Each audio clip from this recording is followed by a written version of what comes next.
Hello, listeners. This is Jorge-Luis Pallo, theatrically trained thespian.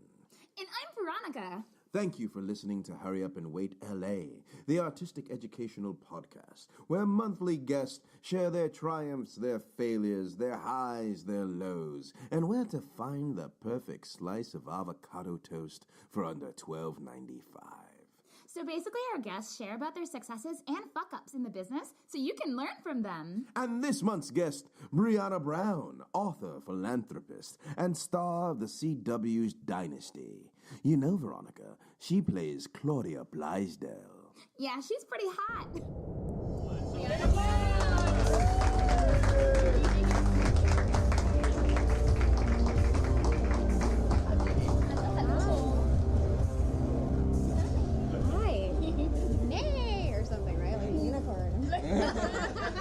I feel like the sign language should be like unicorn. I'm like, ooh, I don't know.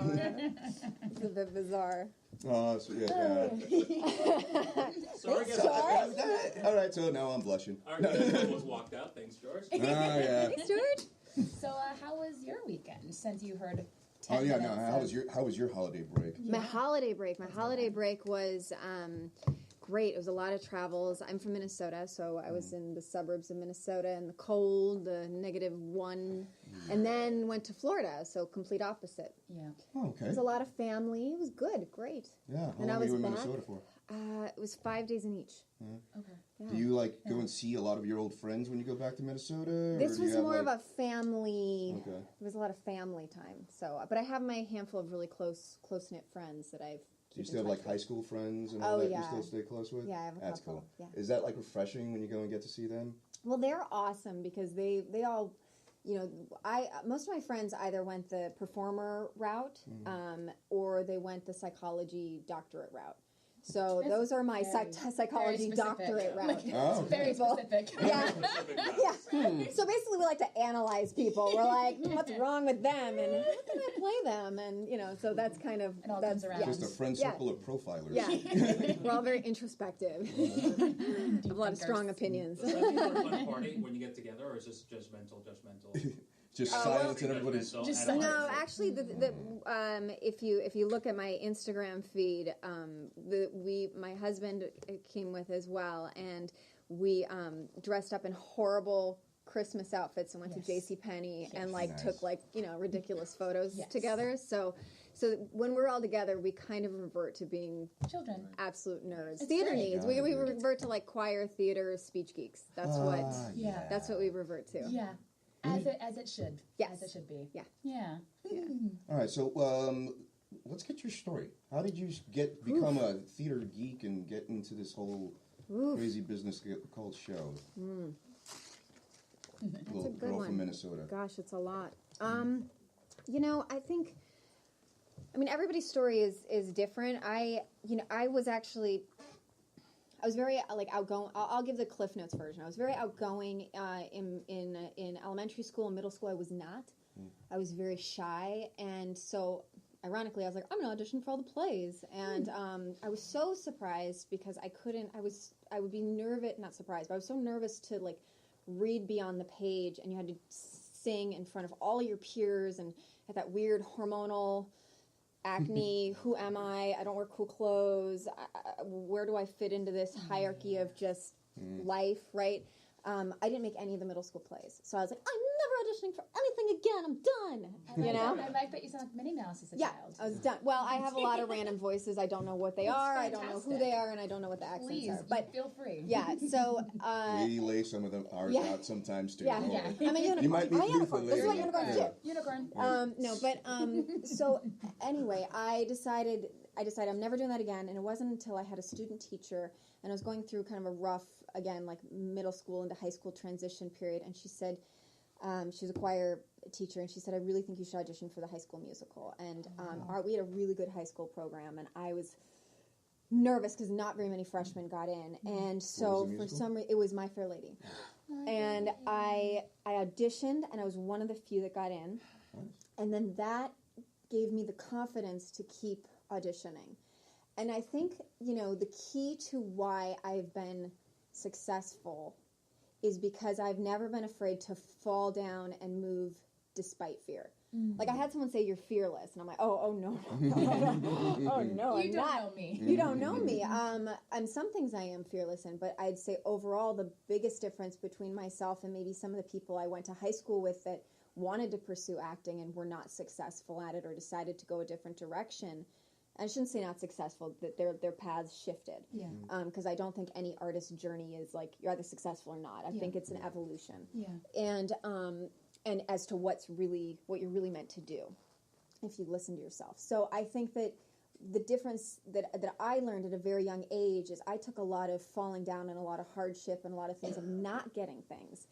And I wasn't entitled or as devastated later on to not get things. I was used to like having to be like, I didn't make that soccer team. Okay, what can I do to be better? Okay, I didn't get into that. I didn't get the lead. Okay, what can I do better? And I think that sometimes getting everything right away, or people that have maybe come from a conservatory background and they have this like expectation, like, well, I came from Juilliard and I should be getting, I should be working opposite Meryl Streep. And you're like, yeah, have fun. Yeah. Make that water commercial interesting. Yeah, exactly. Make it sexual. Cool. And by the way, we don't care about you. Yeah. So you're like, your ego is all over the place of like, who am I and am I enough and all that stuff. So I think that early on, having had those experiences, it kind of toughened me to be used to putting myself out there despite fear, and then figuring out how do I manage this. That didn't work, and then trying again and trying again and trying again,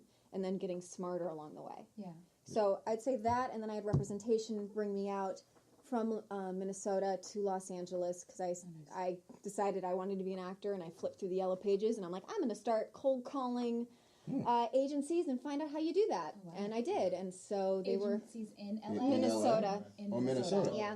And so I figured out how to do that. And then I ended up working my way up. I was like, what's the best agency? And of course nobody wanted to see me then. I was like 14. Right. And then I figured out how to get with the best agency in Minnesota while doing theater.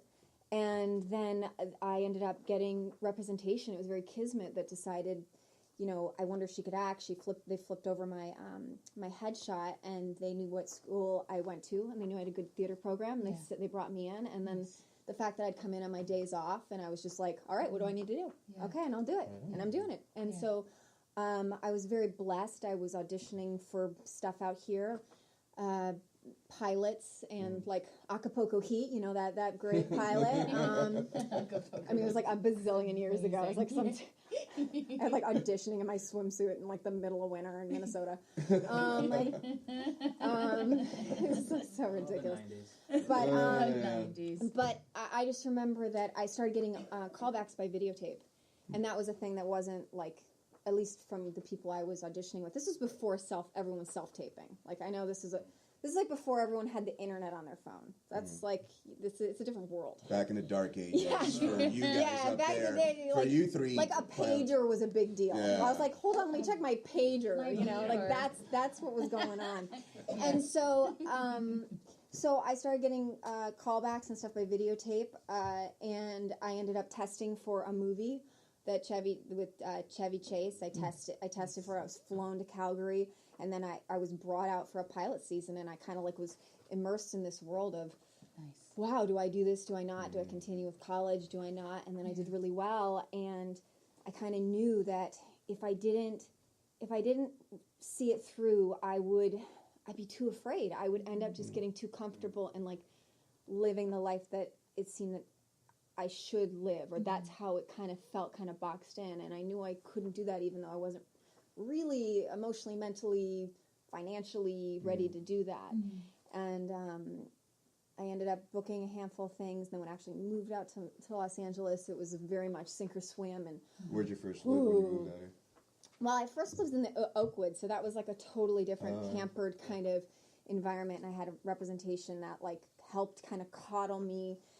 But when I moved here, I sublet from one of the girls that I had lived with, and I thought, she was older than me, so I was like, oh, wow, Therese, you're so awesome. And when I didn't realize like she was leaving for a reason, right? Like her life was not going well.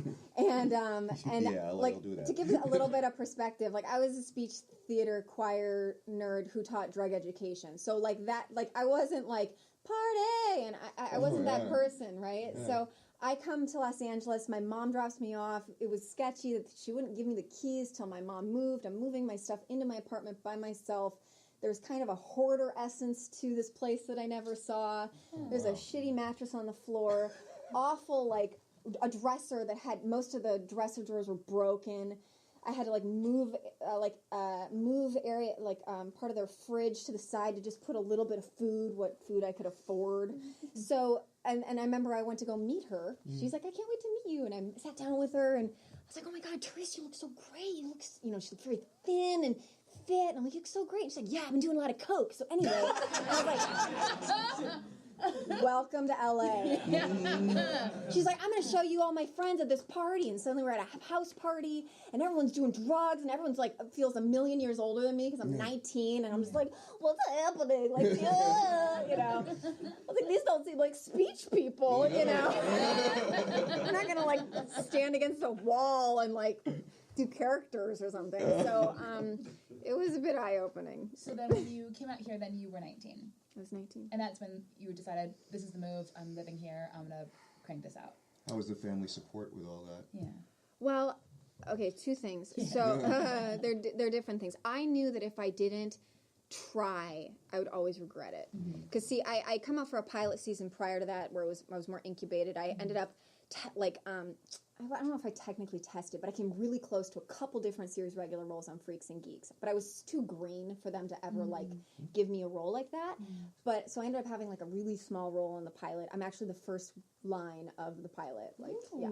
Dope. Not that that's that exciting because I'm like saying something to like some Like football player or or something. I'm like, where is that? But before it goes down and like James Franco and Seth Rogen and all of them are like under the bleachers doing drugs. But so I did that, and then I did this family film in Romania, and I ended up booking a commercial. It just seemed like it was like a lot, you know, like you're like, oh my gosh, especially within 6 weeks of time. Yeah.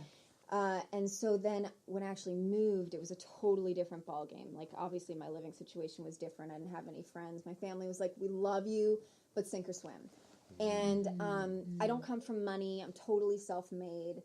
And I didn't have any formal training, so I had to then figure out how do I provide a living for myself and simultaneously learn the craft so I can compete and also navigate the crazy world of, the crazy world of Los Angeles, but then also the crazy world of just acting classes, you know, which was its own, like, set of treacherous, like, weird teachers telling me to do sense memory of my mother dying in front of me every day, like that's normal.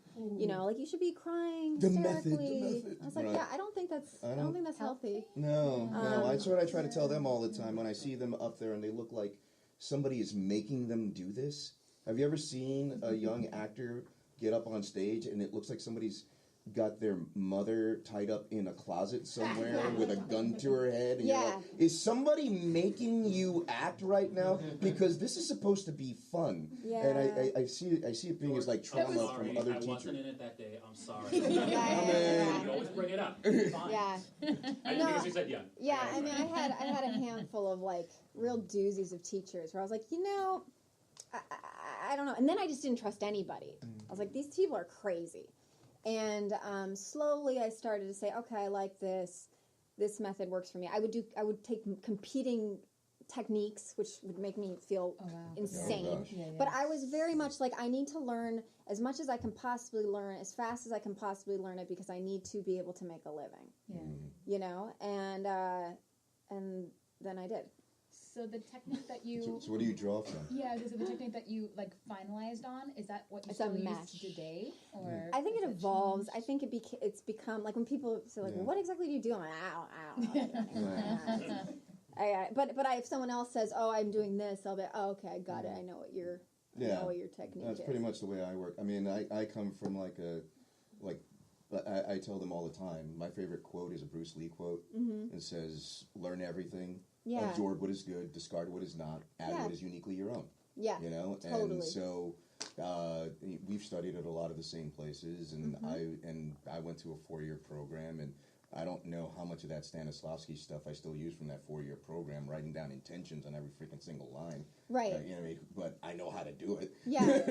But there's also times where I'm like, you know, it depends on what I'm working on. Like if I'm working on, there's been times where I've had a film and I know the whole journey of the character, and I'll say, okay, cool, I know how to break that down. And also I've worked with some of the best like private coaches, so I can say, cool, I know how Nicole Kidman breaks down a script. Like I've worked with her coach. Nice. You know, maybe she doesn't do that right now, but I've seen how, like, okay, scene by scene, how do we do this? How, especially if you're shooting out of order, what's your beat before? What's this? What's your substitution? Like I know how to do that. But if I'm working on a pilot audition and I got to bang out 12 pages, you know, or like when I was on General Hospital and I had gobs and gobs and gobs of monologues, I just would learn how to take like imagination work and absorb a lot of what I was doing while simultaneously memorizing as quick as possible and making really quick choices and being bold. Well, you shoot like how many episodes in a day for a soap opera too? It just depends. I mean, like when I was on General Hospital years ago,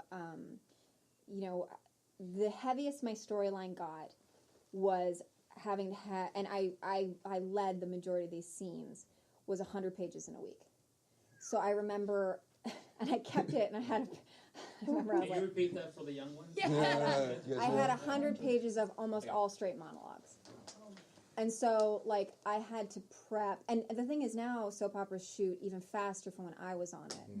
So, like, I remember if I had alcohol the night before, like if it was a Sunday and I had, like, a glass of wine, not that I'm a big, you know, drinker, but, like, if I had a glass of wine, it would affect my Monday. Only because my memory would not be as sharp. Yeah. And you had to be so, like, on it because you had a take. Yeah. And then they would give you your technical stuff was very much like, you better know it, and then, so here you go here and that, and stand, and then walk, and then go there, and then you're going to talk here, and then, you know, turn out. Okay, cool. Yeah. And then you're looking at your lines like, da-da-da-da-da, yep, I got it. And then you da-da-da-da-da, and you're like, I hope I remember what I'm supposed to do. One take. And if you don't remember, you're just kind of staring a little bit. that glare? Yeah, when I was a villain, so I just would stare. I stared so much. I'm like, people don't listen and stare. I'm like, yeah, Brianna, we know. Just stare at the sky. Just stare. I was like... Do you have any... well, for memorization, do you have any technique that you advise? Or? What do you do to memorize? I mean, 100 pages, that's a lot. That's intense. Yeah. Well, I try to prep at least a day in advance if I have that luxury. Like, so when I would have, like, for example, The Dynasty, that was the most recent show that I was on. Not that my stuff was that heavy. There were certain episodes that were more heavy, but, like, in comparison... I would strong character work in there. Though. Yeah, thank you. Like I would on the weekends try to memorize everything for that week, so that I have it kind of gestating. And I've made choices, but I'm also really fluid with it. So I'm a big believer in having fluidity within the rigidity, because often I'll discover something, I'm like, that's what that meant, or okay. And I think that often, like. I'm kind of a big believer of that in my life, to try and have, like, set as much as I can, set a great structure, but then also allow for things to unfold. So I'll set it, I'll sit there and I'll kind of do imagination work while I'm memorizing and kind of understanding the scene, and then I kind of put it to the side, and then the night before I'll make sure that I go over it I'm a little OCD. So, like, I go over it a couple times, like, okay, I know that I've got it down if I can do it perfectly 6 times in a row. You know? And I'm like, great, and now I can let it go. And then maybe I'll do it a couple times with another person, if you have that luxury. Like on soaps, and even a lot of times on sets, not everybody wants to run lines. Yeah. No. So, like, or they have their own weird thing about it, or they don't want to work on it too much, or especially on soap operas. Like, I was surprised, like, one of the women that I worked with a lot, and she'd been on since she was, like, itty-bitty, she was just not going to read lines with me, and I remember being like, oh my God, how am I going to, you're like my main person, and I have so much I have to say all the time, and it's a slightly different version from what I said yesterday, so, like, you know, but then I just had to adapt. Right. Yeah. Adapt and overcome. Right on. Yeah. I tend to retype everything I do. I'll sit there, I will retype a 90-page script if I fucking have to. That's what I did for Motherfucker with the Hat. You know, I'll just sit there and I'll retype the entire thing. And then I will say it out loud, but now into my phone and play it over and over and over again as I'm hiking. And just like embed it in my brain like I'm creating a groove. That's how I start memorizing things now. I'm very hands-on. I have to write out all of my stuff. All of the scenes that I'm in, and then I'm reading everybody else's scenes, and like, so I know what's happening. I'm like, oh, that's what they said about my character. Okay, that's relevant. Make sure that happens. And then I started taking out the recording lines as well, and just playing it on repeat when you go for walks or driving Postmates. It's a good way to make money. Driving Postmates. Okay, we're not sponsored by them, so please don't mention them. So you're a side job. Pay us now. I used your name. Hashtag Postmates. Contact me. Oh gosh. Well, I got a question. Okay, so I was always like asking this. Okay, give me a minute. I need my caffeine. Water break. Water break for Landis. All right. So, how did you assimilate? Minnesota is a way different town than LA. So I asked this because we have a lot of young listeners, especially girls. How do you deal with the pressure? Because obviously you have casting, you have to keep a job, you have so many a-holes here probably hitting on you. Jeez. So how did you personally kind of just stay sane, pretty much? Wow, that's a big. That's a big question, and I think it's very relevant. And I think, okay, so twofold. One, for the guys in the audience, guys that are listening, it's really important to be really supportive of young women and women in the entertainment industry, because there are so many like pitfalls, and we need those guys. We need good guys, good guy friends. I know that it was difficult for me in my early 20s specifically, because I felt like all the women I met were in competition with me. It felt like a very negative, catty, competitive environment. It felt like a heightened version of high school, okay, which wasn't positive from my perspective. Some of high school is awesome, but so it was this kind of like, wow, this feels very daunting. It was also very daunting, and I think men can relate to this too, is, you know, you don't have anything to back up your passion. You know, you don't have any credibility. You don't have any credits, you know? And then the credits that you do get, you're treated most of the time like you're second rate, right?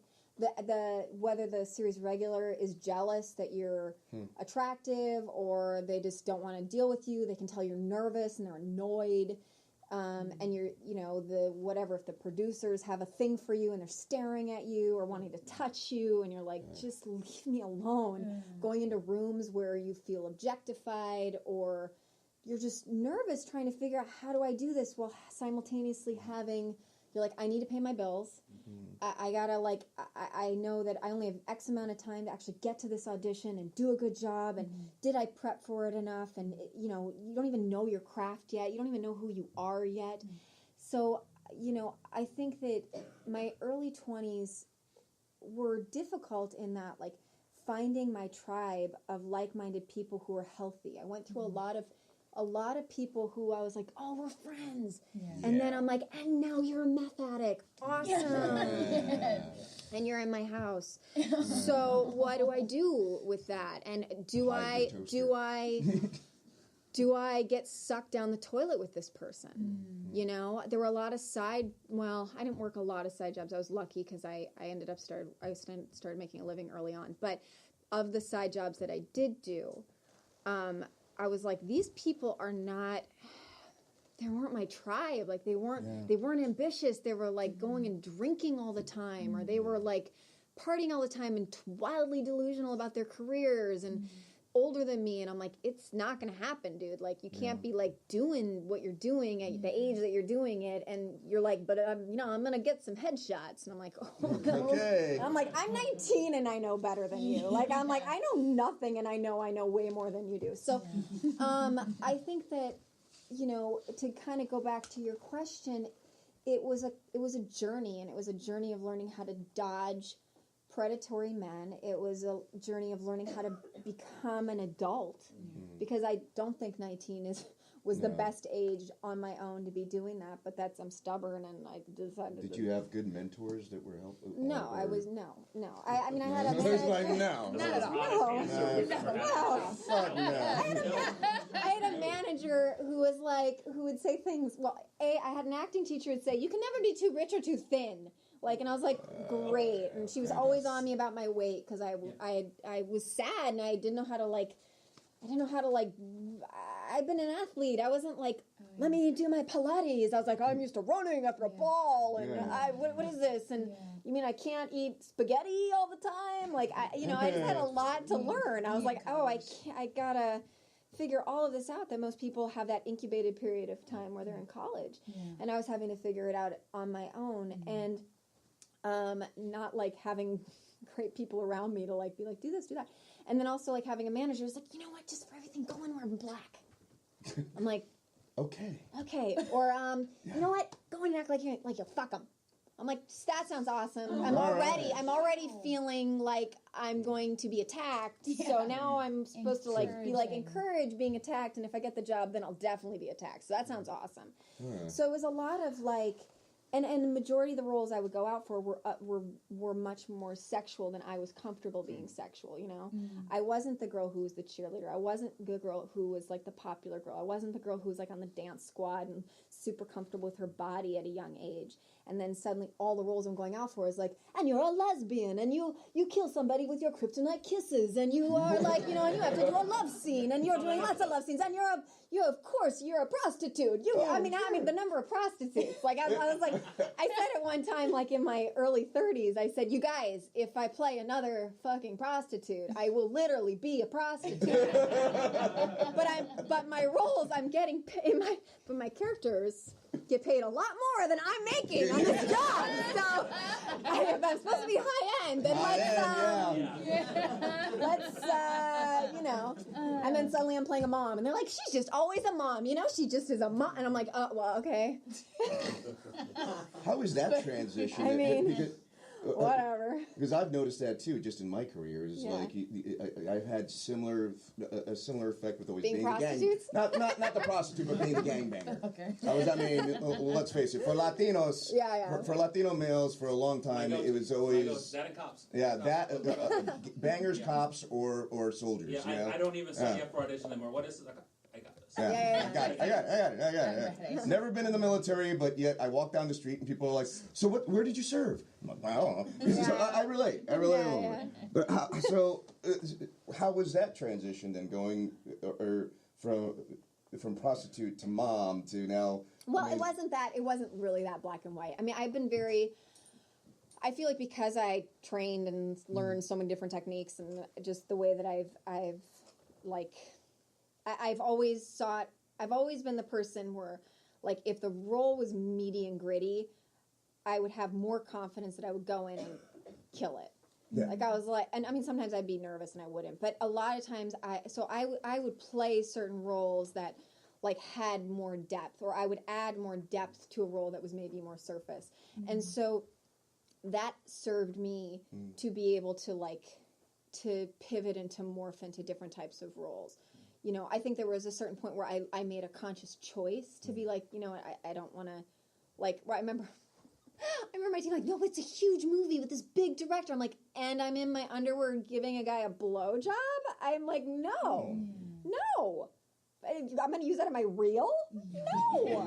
I have a resume. I don't care. Yeah. And at that point, I was like, it's not, and that's a different thing, too, as actors. When you're first starting out, you're like, I just want to work, and I just want this and that. And then later to realize that you're the CEO of your own corporation, and you are the one that's in charge, and you're the one who's saying, that doesn't work for me, this is what I want. And you're having to have the foresight, because you realize that the people who have been your business people maybe aren't as business savvy as you are now, or you need to be. And you're having to think 5 steps ahead for your career, because they're just thinking immediate. Yeah. And they're thinking, cool, how do I keep my mortgage and my kids in private school? And you're thinking, how do I make sure that I have integrity and longevity? And how do I make sure that I have a career that I'm proud of, and also that I'm not sacrificing other parts of my life for, because I saw that too. I had older actresses. That was my next question. Yeah. I had older actresses, you know, as I became more of who I am, I was then attracting people into my life who were of better and better quality. Right. And I'm a big believer in that. Like, you attract where you're at. And so I had older, you know, really beautifully established older women make comments to me, who'd worked a ton in their lives, make comments like, don't put off having kids for your career, or you know, that was a big one by a couple different women who had regret around that, or women just kind of like giving me little tips like, don't ever do anything to your face. Watch your calories. Don't do anything to your face. You won't work. You know, like so thank you. But I had one. I remember being at this General Hospital fan event. It was like after I'd gone from the show, and there was like all these all these older General Hospital people, and we're standing in line waiting, and this much older woman in her, I don't know, 60s or so, she's like, what do you do to stay grounded? You know, she's this kind of this character actress, and she's always working, and she's like, I'm really into pottery, and I told her, I'm like, well, I have a nonprofit, and I'm always creating things, and she's like, yeah, you got to do things to stay grounded. You got to have other things to keep you grounded. And she's like, and don't do anything to your face. Watch your calories. Don't do anything to your face. It was like the second time I heard that, right? And then what was awesome is then there's this woman that walks in, and you could tell that in her heyday, she was like the gorgeous one in the height of soap operas, right? Face looked crazy, boobs looked crazy, she looked emaciated, she looked crazy, lips looked crazy. It was just, and she walked up because they knew each other, they'd worked together, right? And you know, one could age into playing character actors, and the other one, I don't know what she's doing, but she's, you know. And anyway, so I just remember she turned to me and she's like, see what I mean? I was imagining that. I was like, the hug and she's like, see what I mean? And I was like, I got it. No taken. No, thank you. Won't do that. So I think it's a real journey. I think that what has really kept me grounded, you know, to go back to what you're saying, because I do think for women, and I think for men, because I believe that for men it's different. There's more of a Peter Pan syndrome that is the big pitfall in Hollywood. And I think it can stunt men from evolving into who they are, and that's then can sometimes make evolving as an actor and roles make sense. Like, I've seen certain guys who are always the pretty guy, you know, and then I'm watching them getting older. I'm like, dude, it's not cute anymore. You need to be able to play a man. I need to believe you could play a CEO. You can't. Your car door is dented all the time. I'm like you're it's not cute anymore. It's time for you to get rid of the futon. I had a conversation. It's time to get rid of the futon, buddy. You're 40. I was like, get rid of that dresser with the broken dresser door. No, but I remember having a conversation with this guy. He's this gorgeous model type actor guy that in his 20s he solely booked stuff based on his looks, and you know that's fine. But it was, and he was talented enough, but it didn't translate later, and so then he had to be catching up. But then he didn't know how, because he himself wasn't yet all that he could be, and being a man, just I think when women are not quite who they want to be, and then it's hard for them to transition into playing moms or playing lawyers, you know, because all they've done is play ingenues, and they're like, I'm just used to being the girlfriend. It's well, now work on 1,000 pages of dialogue as a doctor, right? Do you know what I mean? And go. And that's very oh, but that's not what I've had to do. So I really do believe that it's important to keep evolving as a person, so that your art will continue to evolve. Because constantly challenge yourself. Constantly do things that are fearful, that make you afraid. Get out of your comfort zone every once. What do you do? What do you do to get out of your comfort zone? I'm always taking risks. I'm always I mean, I wrote a book. I'm like, I've never written a book. I'm writing a book. That's what's happening, and I'll figure it out. I'm working through the book right now. And I'm like, there's just been things where I'm like, I've written a pilot, or I've produced I've produced projects, or I've produced stage projects, or I started a nonprofit basically because I didn't like how Talk other about nonprofits. the new Hollywood a little bit. Oh, okay. Let's talk about the new Hollywood. Okay. Yeah. So to kind of go back to what you're saying. Let her finish a thought, and then let's go. Okay. Oh well, whatever. Because I think this is important because, like you, I had to grow up really early, so I had your version where I came to this town. And I was like, yeah, you're a douchebag. Why are you doing coke? I'm here to work. I'm not gonna spend $50 on every single drink hitting on 20 women because I got an audition tomorrow. I was that guy, and I was always the least popular guy in all the roommates. Yeah. So, but same thing. A lot of pretty models, Hispanic models, that now are not working because they just didn't grow up. Yeah. And all that. And now I asked you because I have a friend, won't mention her name, but she's dealing with that right now. I'm trying to help her. It's like, listen, I get it. You was Catholic, but you're 27. You got to start transitioning now. You can't just keep playing the high school because you get casted on that, because eventually that won't work. Yeah. Right. And it's hard for her. I see her struggling for that. Well, and I think that where you can take like personal responsibility for that is like, how do you choose to train? To what level do you choose to train? If you're going to try and be in the Olympics, you're not like, if you're going to be like, I'm going to be an Olympic runner, you're not like, I'm going to sometimes jog. Someday, and yet like no, you're going to age out, and you got to develop skill. You actually will never be an Olympic runner. So if it's like what habits do you have? What habits do you create? How do you view the world? How do you spend your time? And now more than ever, it's so easy to waste time.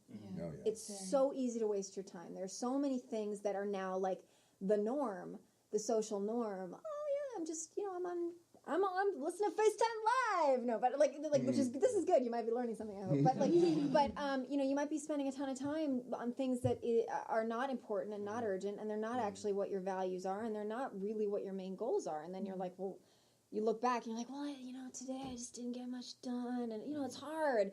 Then you get all sucked into some other person's baloney, and you're like spending hours talking to them when they just need to go to a fucking therapist. And you need to just be like, cool, I love you. I'm here when you want to work through that. But I can't listen to you repeat the same problem. But I think in my 20s, because I wanted to have friends and I wanted to feel camaraderie, I would spend so much time just trying to save people or trying to inspire people. Like, you're so amazing. You have so much potential. When in reality, I needed to be like, Brianna, you're so amazing. You have so much potential. Now go. That's what I needed to be doing. But put the mask on yourself first. But I think I was afraid to be alone. I think I was afraid, like, oh, what is that? I don't know what it looks like over there. I don't know. And I think a lot of it is worthiness. How much do you feel worthy? And so you have to, growth is uncomfortable. Being a better version of yourself is uncomfortable. Doing things that you've never done before is uncomfortable. You have to get comfortable being uncomfortable, being in the fear. You have to and I think learning how to be like, okay, is this fear because this is really just not where I'm supposed to go, or is this fear because this is where I'm supposed to go, but now I have to grow into a bigger and better version of myself. And that is a internal differentiation that takes a while to like figure out. And I'm always pushing myself. I'm a big believer in goal setting. I'm a big believer in taking time to figure out, what do I want? What do I want now? What is part of my mission? What is part of my purpose? We go back to, you asked me about the new Hollywood, and I think like part of how I survived Hollywood when I was younger was at a certain point I realized, well, two things. I realized at 25 that if the saying is you are who you surround yourself with, and I looked at everyone I surrounded myself with, I was like, oh, well, then I gotta up my game. And I knew I thought if in a decade I want to have children and not have to choose between having a family and a career, I need to work really fucking hard.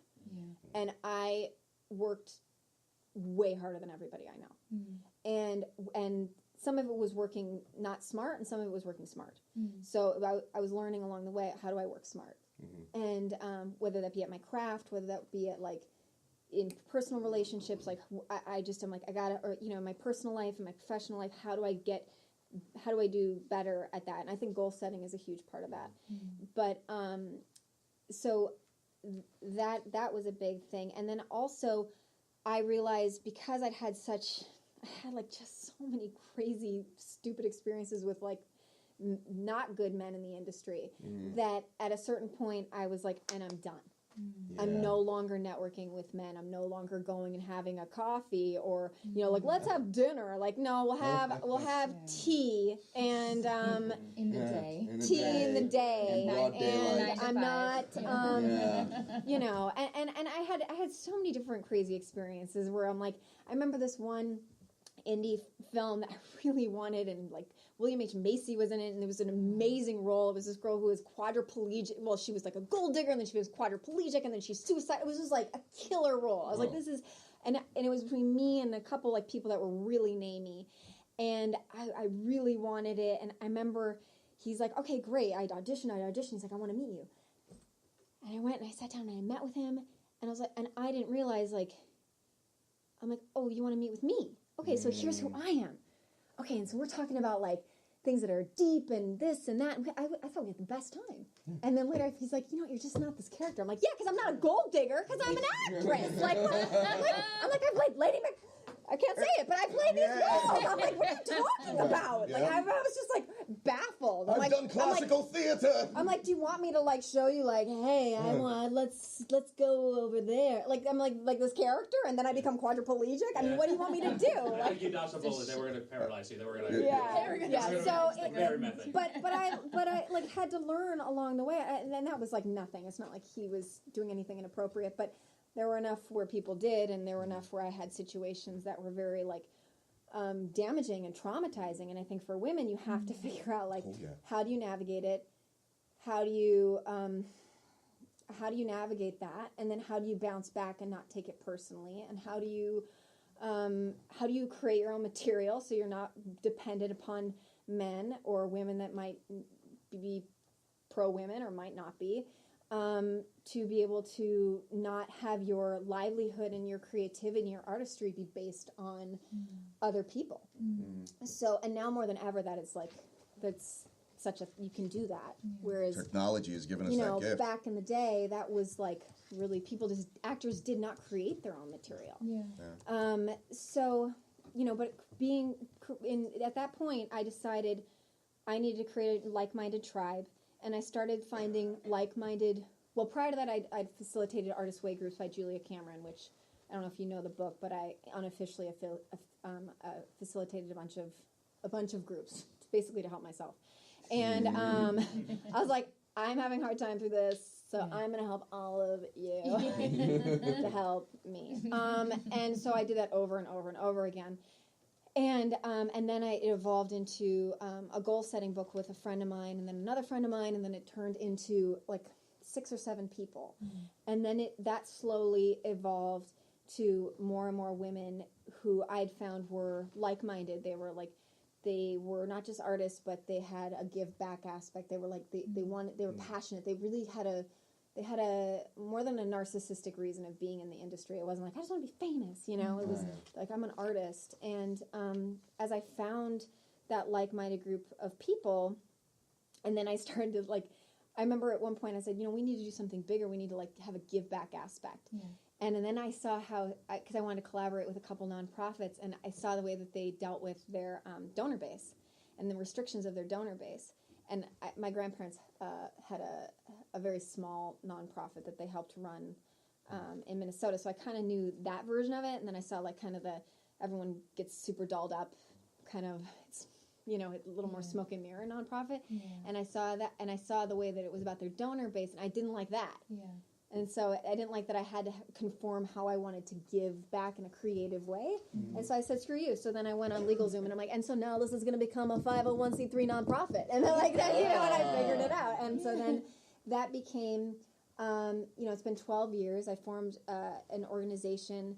It's called The New Hollywood, and we support socially conscious storytellers and change makers. We have various initiatives. We have like a mentorship program. day. So it's like a nice condensed way of meeting industry professionals and like really getting clear on what you want. We have a fiscal sponsorship program. We have a microgrant program. We have like different give back aspects, and you know, it's been awesome. Yeah. So that's what's kept me like sane. Founded. Yeah. With the foundation being goal setting and accountability. Yeah. And also giving back. Your there's work ethic To help you. Yeah. Your work ethic is insane. And how do you find the freaking time? I mean, when do you sleep? In my 20s, I didn't. Okay. I thought you were going to say I slept in my 20s. No, I was I like you're good. I'm good for the rest of No, my life. in my 20s, I was always working. But it was out of necessity. I was always working. And if I wasn't working, I was reading. Or I was prepping for an audition. And then in my 30s, as I started to be like, I want more work-life balance, I then prioritized having more downtime, having more free time, having, you know, and I think getting to the point where, I'd put my 10,000 hours in as an actress, I wasn't having to spend gobs and gobs and gobs of time, like, getting good at my craft or getting good at auditions. I was like, yeah, you want me to audition for us? So you need me on set? Okay, you got it. You want this? Cool, I got this. You want that? You know, I then could take the lead in like a nice way, not like but I had a confidence in like, yeah, okay, cool, I got that. Yeah. So I know how to do that. Yeah. So now I'm gonna do this, and and so then I'll focus on that, and then it's like, okay, once that becomes a habit, now I'm gonna focus on this. Yeah. So that's kind of how I can time management, because other things have become like more second nature. How do you do personal goal setting? That's something that I'm trying to. Well, I have a book, George. I know. Well, go on. I know you do. Tell us about your book. Just tell us about the book. Oh, I was like, are you segueing? I'm segueing. That's funny. Here's the book there. That's my book. He actually does a good job when she calls you. You finally. Yeah. No. Oh, no, there's all mines right there for 2018. Oh. Yeah. We had the big new Hollywood meeting For the year. For the year on Sunday. Just so we wrap up, how do we join? How do we go? It's exclusive. Don't you like young people? How do you get involved with? Oh my gosh, so many good questions. So, you have to be invited in to be an official member. Why? Because I've had crazy people.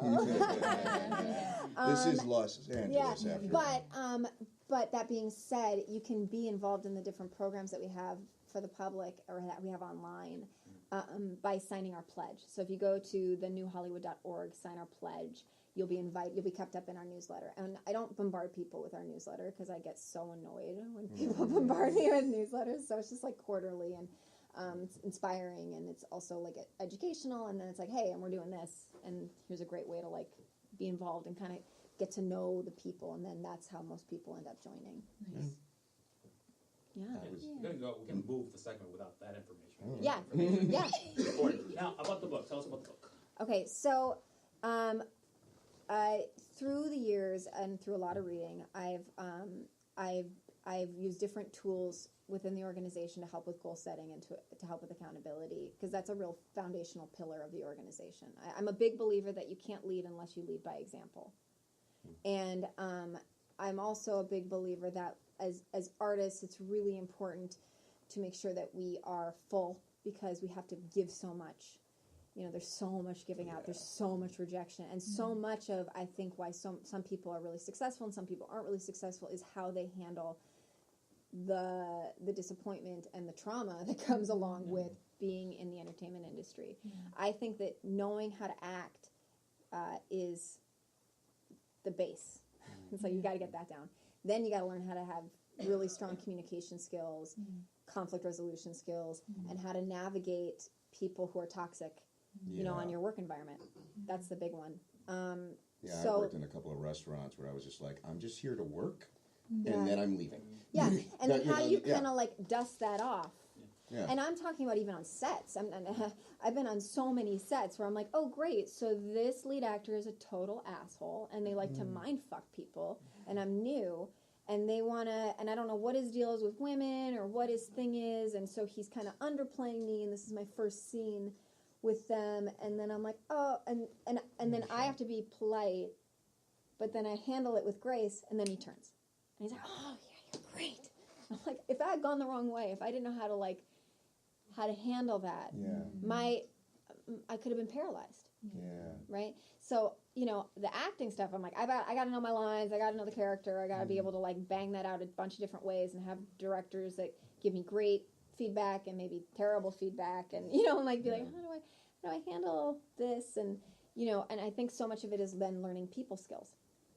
You know, how do you manage people and what's going on with them, and you know, maybe that person's a drug addict and you're like, great, I'm so excited to be working with you. Or I've worked on, I did a pilot where, you know, everything's like, anyways, always so tense on a pilot because there's so much money and everybody's like getting scrutinized for everything. And I remember I had this director who like, he was a totally different person than when I auditioned for it. And like, he just started like, he would just yell. And he's just like yelling and yelling. And I was working with a kid and I'm like, if this kid shuts down, my storyline's screwed and I'm replaced. Like, that's like, I'm like, I can't handle that. And so I remember thinking, cool, how do I handle this? Because the producers aren't handling it. He's freaking out. There was a little person that was playing for the kids stand-in. Okay. He's yelling at her, and I'm like, how am I supposed to handle this? And so I just remember I like took some really deep breaths, and I just imagined getting really grounded, and just like that, and I envisioned the entire room just getting super calm, and just like, and then everything was good. I was like, cool, now we'll go. So I was like, and the kid's good. All right, let's go. You know, but I was like, I had to like, in that moment, take that entire room. It's like when you're on stage and you're a huge stage and you're like filling up the stage and you're like, I'm going to sing a huge thing that's supposed to make everybody cry or whatever these things are. And I'm like, okay, now I got to, and then not take it in and like not make me nervous and be like, all right, this is what we're doing. Everything's calm. And this little girl, and we're just fine. And she's playing. And he calmed down. So I'm like, maybe I'm mad. Maybe I'm a unicorn. Or maybe, I don't know, maybe it was just like coincidence. But I was really, I've had so many different experiences where I'm like, it is more about how you handle people. And really, I've realized that it's not that other people are necessarily assholes. It's that they don't know how to handle their own fear and insecurity. And so if you view it from that lens, like, oh, they're just scared too. Oh, they're insecure too. Oh, that woman, she's freaking out because she feels like she's 5 pounds too heavy because she's getting comments online, and so she's starving, and she's like neurotic, and God knows what other crazy things, and she hasn't slept because she has, you know, like she's working 12, 15-hour days, so of course she's not going to be like, so tell me about you. She doesn't It's care. about not taking anything personally. No, you can't take anything personally. No, and so to be able to go into those environments where you don't know what's going to be thrown at you, and you're so grounded and just pleasant that then you're like, you're easy to work with. And I've gotten so many jobs repeatedly, like from the same people, because I'm easy to work with, or I'm good to work with. That doesn't mean I don't stand up for myself, because I've definitely stood up for myself. But I've done it in a way that's... Which, you know, there is a way to do it. And sometimes there's not. Sometimes I've had certain people where I was like, this is unacceptable. Because nobody was telling this person who's insane that, like, you don't wave around a gun and threaten to, like, hit me. What? Is this hypothetical or literal? No, literally. I remember I was on this short, you know, but this guy was a huge actor who had been in some huge movie. I forget. It was like an Oscar nominee. He was a huge actor, and I was like, I don't know if he's just on drugs or what, but the director, the female director, was green, and she didn't know how to handle him, and the DP did not handle him. I was in my like early to mid 20s. And he was just freaking out. I think he was like a deer hunter or something. He was in some huge movie. And I don't know if he was being method or I don't know, but he like had his gun, and it was a fake gun. And he's like, you know, he's yelling and screaming. This is not even part of the scene. Yelling and screaming and all this stuff. And I remember I had my gun, and it was fake. And I'm like, and I remember being like, I'm within arm's length, right? Like, I can like run away, and he and I was just like, you need to stop. This is unacceptable. I'm like a good 2 decades younger than this guy. I'm like, this is unacceptable. Stop it right now. The DP's doing nothing. The director's doing nothing. And then he kind of calmed down. He kicked something and he took off. And I was like, I don't fucking know. I don't know. Fucking nutty ass. I don't know. But like, I had another guy who I found out This was, of course, like low budget movie. It was a horror movie. And I found out that he was notorious for finding someone on the set to pick on and to like just go after. And I was like, great, he's a crazy maker. And I knew that from Julie Cameron's Artist Way. I was like, great, he's a crazy maker. All right. And I watched him come after me. And he started to come after me. And I was like, oh, no, he didn't. And, and it's like, how do I handle this? How do I handle this? And I remember I went to the director and the producers. They were so excited to have him because he was some sort of horror something person that was important. And I was like, great, so I'm going to have to deal with this. Again, this guy is like a decade plus older than I am. And I had to put him in his place, you know, in the middle of the scene. I was like, this guy is so crazy. I have to like literally humiliate him to be like, this is unacceptable, in front of the whole crew. This is unacceptable. You don't get to talk to me like this. And I was like, oh, he's that bully that needs another bully to be like, you want to fight? Oh, okay, no. Okay, we're cool. We're cool. We're cool. Okay. I'm like, this is crazy. You want to go get a beer? Then he was fine. Then he was fine. So I think like a lot of it is, again, you got to know how to act, but then you got to like be like, how do I navigate these insane people who are drawn to this business? You know? And then the more you do it, you actually, more and more competent people you end up, you know, dealing with. Now, before we're going to do the exercise. The exercise is from the book. Did you? Yeah, I asked you before, and I forgot to. How much time do we have? As much as we want. What about a good 30 minutes? So we're gonna. 30 minutes. Yeah, well, we're not going to do a 30-minute exercise. No, we got about 30 minutes, but no, I just want to ask one last question. Yeah, ask questions. I wish. Do we want to ask any questions from there first? We're gonna get to them. We want to do everything. So then, if the exercise is like, okay, terrible, why do we do this? Yeah, exactly. We'll see. But no one sees me waving from over there. Okay, so what advice would you tell your 20-year-old self or your 19-year-old self moving to this town now, if you can go back in time? You know, had I known the options I had, I would have transferred from the school I was in to like USC, because I got into USC, but I didn't even think about like transferring to do that. And I would have done that so that I would have had a few more years to just have like to grow up and to get some training and to just enjoy being young. You know, I wasn't enjoying like when other friends were like, I'm in college and drinking, I'm like, I have an injured back and I'm telefundraising and I hate my life. And I can't afford the heater, you know? And I'm fat and having to like, I'm like, and I don't know how to feel better. But I'm going to go and play a prostitute audition that I'm not going to get. You know, like, it's just like, so I think that, like, I would have taken the time to go to finish school. I learned other things along the way, you know. I jokingly, not jokingly, have it in my bio that, like, that I have my PhD in life school and hard knocks.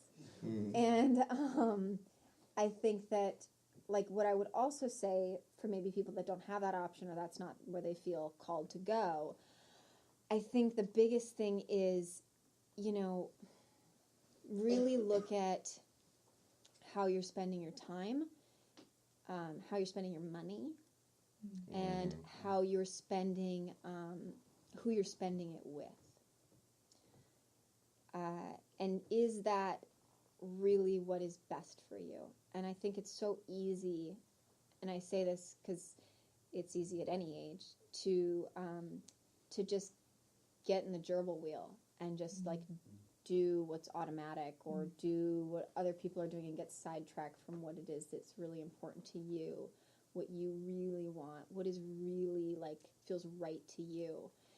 And you know, certain people are supposed to be on that path long term. Sometimes they kind of they go their own way and then they come back. You know, I'm very blessed to have a lot of friendships that are decade plus, you know. But that doesn't mean we're always like, you know, riding side by side the whole time, you know. And so some of that, it's like, this person's got to go off and learn their lessons and do what they got to do. Cool. You know? And then, you know, how do I stay true to myself? And I think that that's the biggest thing. How do how do you stay authentic to yourself when it's so wonky because I just remember in my 20s, I'm like, I'm trying to figure out who I am, and yet all I'm doing is playing somebody else. Yeah. Who the hell am I? Yeah. And then, I had someone say to me, well, you should volunteer. I'm like, volunteer? I can't pay my bill. Like, I'm worried about my bills. Yeah. Volunteer? I'm like, if I'm not auditioning, like, and trying to, like, learn my craft and do all this stuff, but I think I then need to it's like... earn money. I know. But I also, the other thing that I would really, really hit on, and I do hit on it in my book, softly, but I hit on it, is it's really important as an artist to know how to handle your finances. Mm-hmm. Knowing how to handle your finances, knowing how to handle your time. Mm-hmm. The people that are successful feel worthy of having money, right? They don't have it and then blow it. You'll see that. I've seen that. Yeah. It's like, I got this thing. And then they're broke again. But that's because they didn't feel worthy of it. So they didn't spend it right. Or then all their friends are like, loan me money. Or then you have the friends that feel obligated. Well, you're doing well, so you should pay for me. Yeah. That's a real thing. That's a real thing. That's a real thing. I'm like, cool, no, you can, I know I'm a series regular right now, but I'm not always going to be, and this has to last me till my next job if it gets picked up, like, no.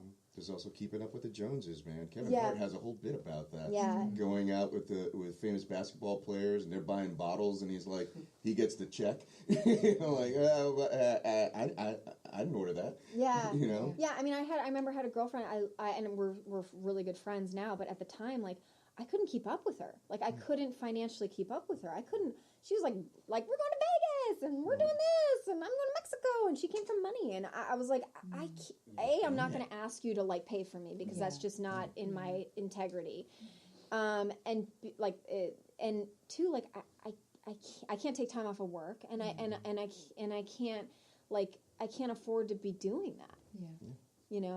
So I think getting really smart with your money, living not beyond your means, but living below your means, living in a creative way so that it's like you're being really smart, so that you're thinking long term, so that when you have, a chunk of money, you're not like, I'm going to buy a brand new car. You're like, no, I'm going to invest in a condo, or I'm going to think long term. I'm going to think, it's not like the golden ticket where, well, I'm going to get that pilot, and then everything's going to open up, and everything's going to be great. You're like, yeah, if that pilot goes. If it ever sees air. Yeah. So if you don't get recast at the table read. Yeah. How about that? And then the other thing I would say that's really important is knowing how to really handle your time management, because the more successful you become, if you're looking at what the life is of a series regular, it's somebody that knows how to manage their time. That, I mean, and you're always working. You're not like, I'm not going to party. Maybe on hiatus, but you are working 12 hours a day. You better fit in a workout. You better get grounded, because you're going to be, around God knows what. So whatever your routine is to self-care, you need to be constantly doing self-care, because your body is like, you're having so much makeup, and you're like, all of that stuff. And you have to then be like, cool, I just shot 12, 14 hours Monday through Friday into Saturday, and I need to go do press, and I need to be memorized each day. And so it's like, it's not what people teach you. No. It's the people that are good at it are like, I remember so many jobs where I'm flying back and forth because so much doesn't even shoot here, where I'm like trying to be home to have my personal life, jumping on a flight, getting up at 4 a.m. to be able to fly out, because of the time difference, to hit a wardrobe fitting, to memorize, to maybe work out if I'm not exhausted enough, make sure I eat well enough to have energy, and also be able to maintain what I need to maintain, to then get up on a totally different time zone, to be at 4 a.m, which is 1 a.m, my previous time. And you just have to be like, and you got to know how to manage your time. And so as artists, it's like, I just want to be creative, and you're like, like only like that. So much It's only that much. It's only that much. I've learned more of that more and more in my later years, because I was very much the same way when I was in my 20s. When I was in my 20s, I first moved out here, and I had a lot of friends, and there was a lot of birthdays every month. Oh my God. The amount of money I spent on birthday presents. I was like, bitch, I love you, but you do not get a present. Right? That is not a budget priority. I am sorry. Spending $50 every time you go out for somebody, I'm like, we're going to go on a walk. Yeah. How about I buy you a coffee for your birthday? Happy birthday. Seriously. Free yoga in the park birthday party. How about that? Yeah. Well, you're not my friends anymore. Back down there. But let's get to the exercise. So let's run this down. What are we doing? Cool. I'll do a fun one. Okay. Not one of those annoying ones. All right. Are these in the book? Oh, you're There's one in the book. Okay, cool. All right. So just to kind of give an overview how this works, it's not like it's a long, tedious thing of me talking or writing. It's kind of explaining what the book is, and then just all these different exercises that I have found over the years work for me. And it's been beta tested within the organization the organization's been on for 12 years, and I've been doing different versions of it for like 5 years. So this is it's been tested internally, and this is the first time it's available for non-members. So part of what I'm a big believer in is taking the time to get still, to get really honest with yourself about what you want, right? Because it shifts. It shifts over time. So we do a lot of stream of consciousness exercises, and it just kind of gets you really focused on what are your goals for this year, and what is your mission. And to kind of go, I think I have a good story for this, which I feel like sharing, so I'm going to share this with you. So when I look back, he's all proud with his book now. He's like, I got a book. I'm ready to go. I don't know what you guys did. I got a book. What page are we in? I'm not there yet. Okay. I'm not there yet. All right. But you can take your time. It's all right. Okay, it'll be 40. All right, good. So what I found,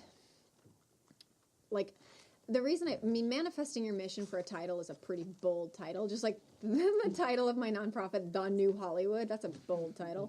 Yeah. But a lot of it has been said or done because it was kind of like kismet, synchronistic. When I first started the organization, it was just women. And I remember in one of the meetings, all the women are being really supportive of their goals, and they're helping each other. And one of the women said, wow, this is we're all so supportive of each other. We're really helping each other out. She's like, we're at the New Hollywood. And it kind of struck me, and I'm like, that's a bold title. I'm like, fuck it. It's kind of tongue-in-cheek, but it's also kind of not. Because it's also kind of saying, we're going to go about it in a way that's not the way that it's always been. Even if it's in a small way of just supporting each other at goals. And if it's just a small way of being we're going to not just be about ourselves. And that was one of the cool things about the holiday party that we started off, we collaborated with Hollywood Gives, and then once the New Hollywood ran it, is in order to come, you have to bring something. Yeah, you have to. There's a give back aspect. In order to be part of it, it's not just certain people get to be on the red carpet. Everybody gets to be on the red carpet. Yeah. And so it's been fun because over the years we always got, this is the most un-Hollywood Hollywood party. So we're sitting there having. If you people wouldn't know, oh yeah, that guy's on Ozark. That guy has created 12 different shows. That person is just starting out. So it's just kind of, and if you sign the pledge, you can be invited. But it just to say manifesting your mission is a journey, and I think if you get still with yourself, it becomes more and more clear why those certain obstacles have happened in your life, why those certain lessons have happened in your life, and how do you then take all of that and benefit from it? And not just benefit from it, but how can you add value because of it? So, it's funny to me based on, I think I need some water.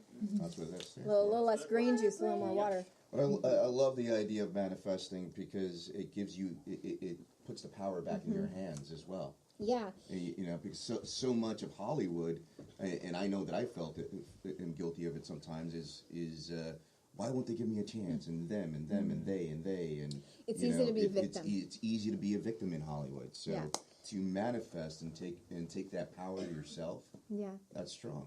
Yeah, and you know, to even to go back further, you know, I'm the reason that my why for I'm a big believer in knowing your why. Like, why are you doing what you're doing? Why are you acting? Why? There can be lots of different reasons, right? I'm not saying one's right or one's wrong or whatever, but that's it's so important to get really clear as to why you're doing it, because then you can decide, yeah, but is that what I want? Or is that's what I want? Why? So, and the only way you do that is by being still and honest with yourself, by taking the time to be honest, to plant the seeds for what you want to create. So a lot of these exercises help with that. But like when I look back, because of certain experiences that I had when I was younger in high school, certain experiences I had in Los Angeles because of having some really difficult obstacles in my 20s, I look back and I wouldn't have created so much that I've created. I wouldn't be able to play the characters that I've been able to play had I not had those experiences and then flip the switch and been able to use it to my advantage, right? And I just remember going through a really rough time when I was like in my early like middle school to high school phase. And I remember when I said like I would look past the page and I like couldn't sing or talk beyond, and I didn't get into any of the plays. And I remember I'm never doing that again. And I just remember I was with my mom in her car, and I'm in the back seat. I'm looking out the window. I'm in St. Paul, Minnesota. I've never met a single person who's ever made a living as an artist, ever. And I said to my mom, "Mom, I'm going to be an actress." She like looks in the rearview mirror, like, you know. I'm sure she in her mind, she's like, "Where did that come from?" Whatever. She's like, I'm like, "Mom," and then she's like, "Oh, okay." She's being nice, supportive, like, "Oh, okay." And I was looking out and I said, "Mom, I'm going to be an actress because actors can be more powerful than politicians." And I just remember that, and I was like.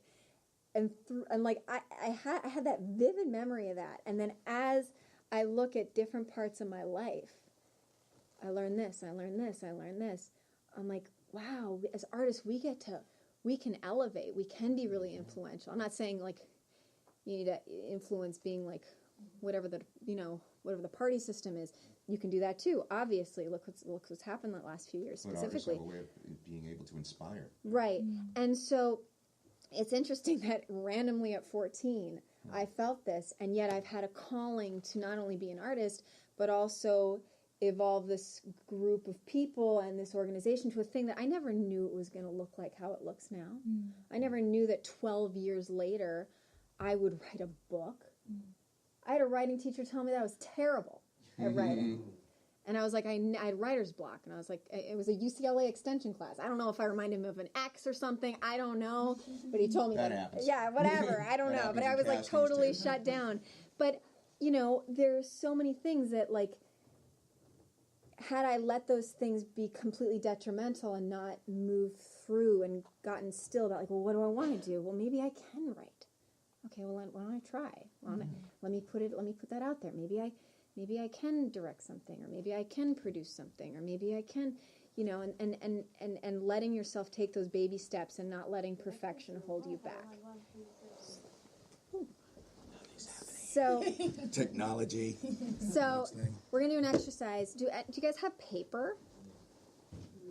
No, I know it's a weird thing to ask. You guys fail. All right, grab your phone and a notebook or the notepad page. Yeah. Okay. So this is an exercise called Get Real and Rise Up. So before we jump into that, it's like before an audition. She really wants attention. Jeez, Siri. Oh. I'm just gonna cut it out. Oh, okay. Well, that's happening. Flashback. So I just disconnected. All right, good. okay, so when you're nervous, you're in an audition room for a performance. You got to get in your body, right? Ideally, you get in your body, get in your breath.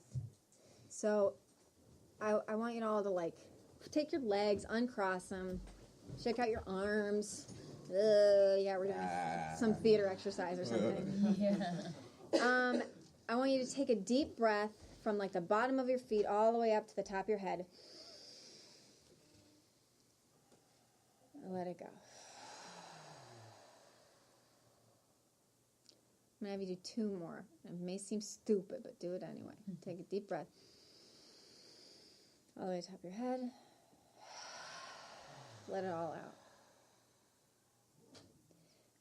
And 1 more. All the way up.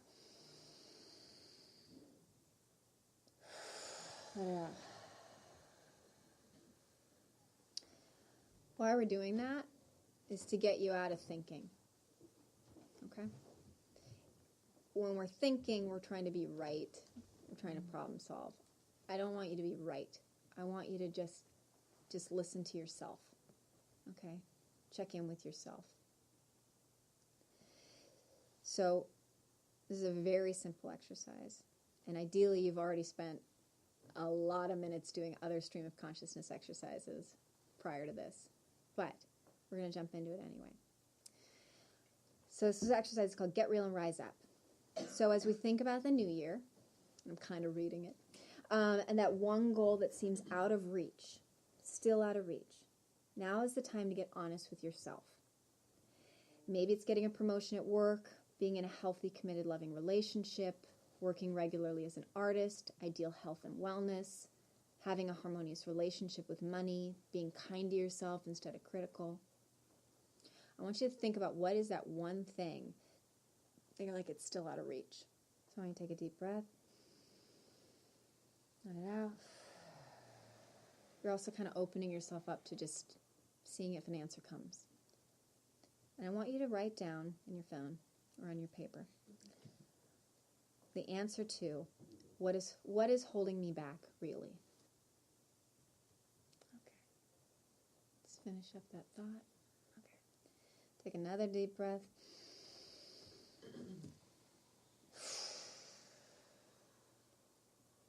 I want you to answer this question. Why haven't I achieved it yet? Why haven't I achieved it yet? And write down the answer. So this is a big one. You ready for it? Now shake. All right, take another deep breath. Let the fuck out. Where do I get to take responsibility? 3 to 5 people that embody the habits. I'm going to add 2 other things that aren't in that exercise. I'm going to make it a supercharged exercise. Bonus round. Bonus. I want you to think of author, someone you know. Batman. Maybe. Maybe. I'm going to put him down. Do it. I said 5. And now I want you to write down, who are your 3 to 5 closest confidants? Who do you call when you're upset? Who do you lean on? Now, why did I ask you that? Often we ask the same 3 to 5 people for advice for our problems. And they usually have the same problems. Right? So sometimes I know for myself, it's kept me stuck. Right? And, or we can bitch about it. We can be like, it's not fair. It should look like this. Mm-hmm. Okay, well, it's not. Mm-hmm. It isn't. Life isn't fair. So where do I get to take responsibility to grow into being the best version of myself? To have the same sorts of qualities that the people who I just said have. Right. So, and again, I'm not saying you need to poo-poo your friends or your family. I've gotten terrible advice from family. But everybody's doing the best they can, right? Everybody's doing the best they can. Hopefully. And I'm a big believer in, if there's something that's not happening in your life right now, it simply means there's something I don't know yet. So if you go about it from that point of view, it just means that you have something yet to learn, right? But staying in, well, it's not fair, then you're going to just dig your heels in on, like, it's not right. And then you're just spinning. You're not doing anything.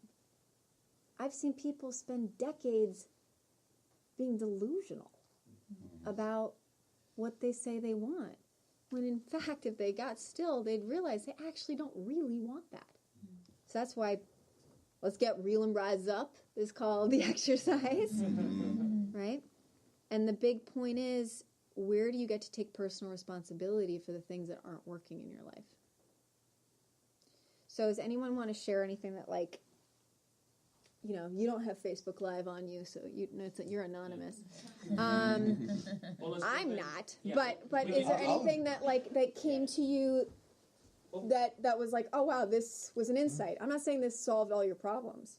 I don't. It's a journey, but there might be a little hint of like, yeah, I do need to do blah blah blah. I know I've been saying it. I know I need to do it. It's that little still voice inside. You know, I'm a big believer that. Also that if you get still enough, you know exactly what you need to do. And it's totally different for each of us. George, is there anything that you realize that you...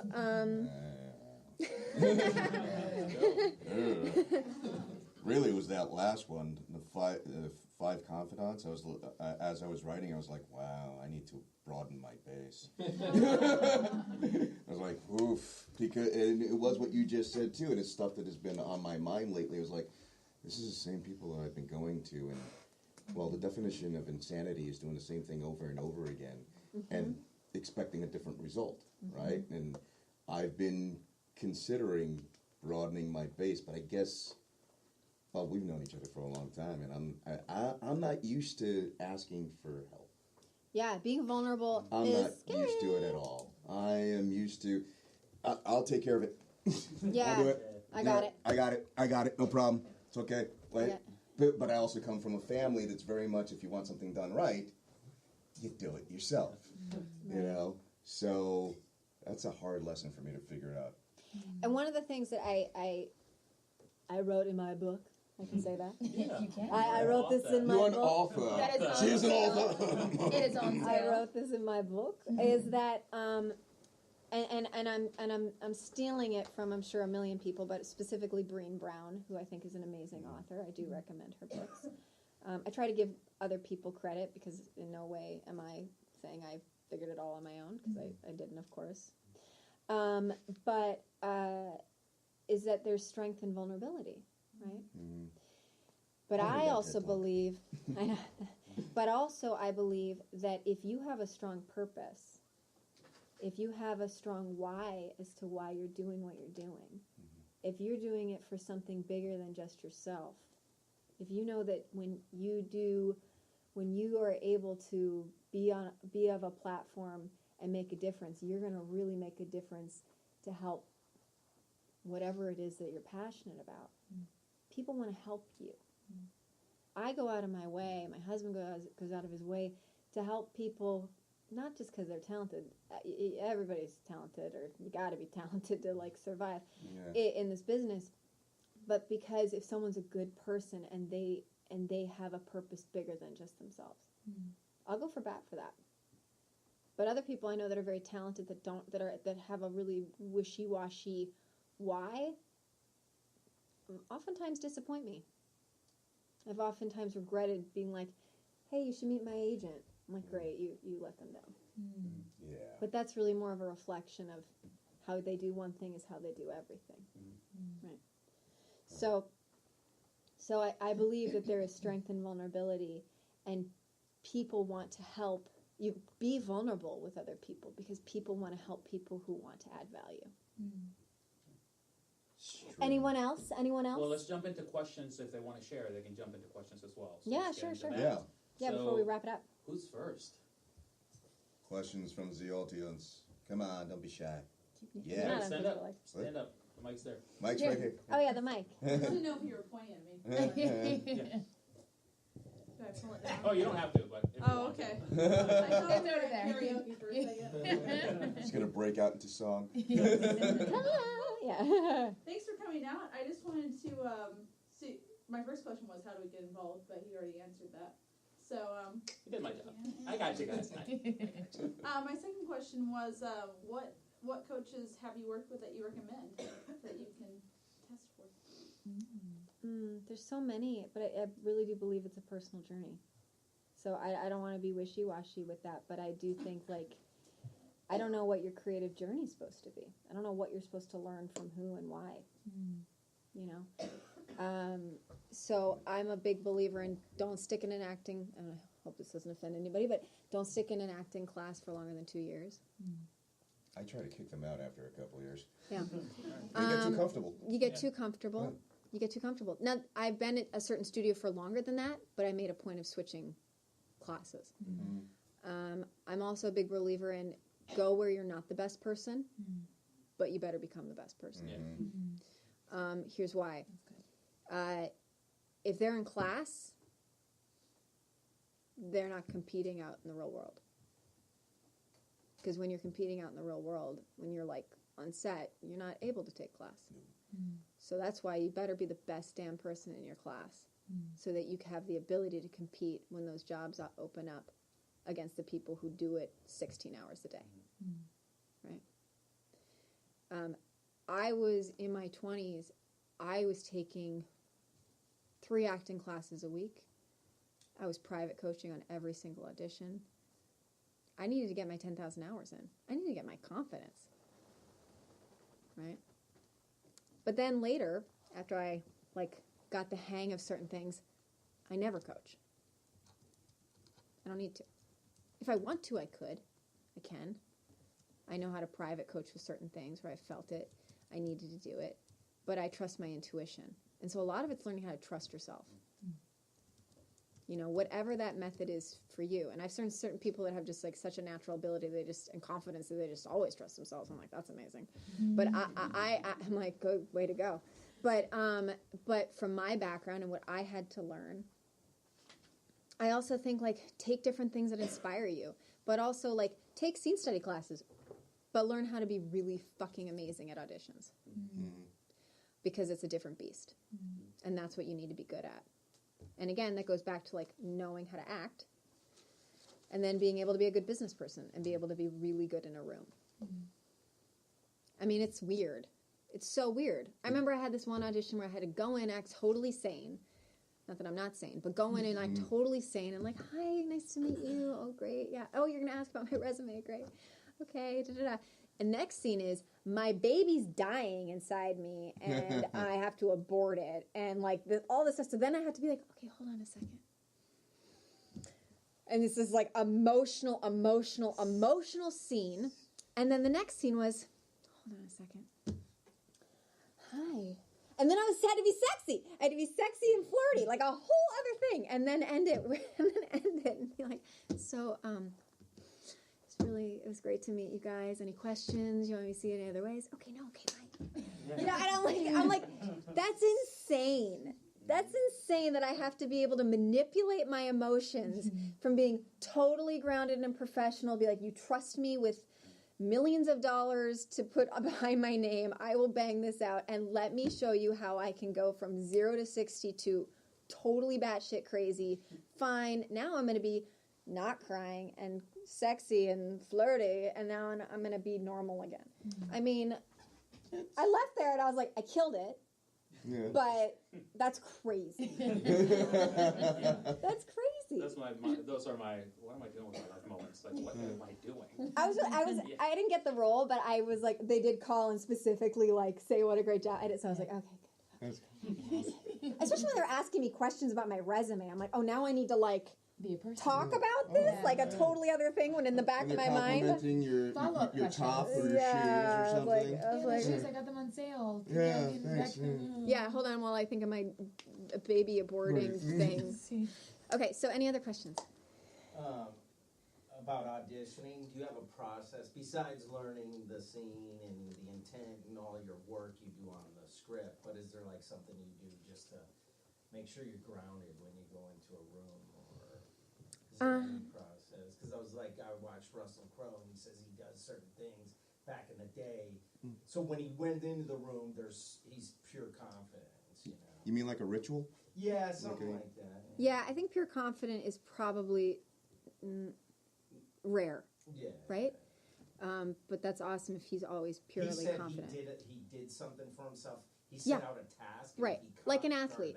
Right. Like an athlete before they go. I feel good about it. Right. And again, to go back to your question, and I'm just like, it's not that I'm trying to be vague, but that's something that's super personal. Yeah, I do think that but what I am going to say, because I'm a big believer in goal setting and habits, what habits do you have every day to be able to be grounded?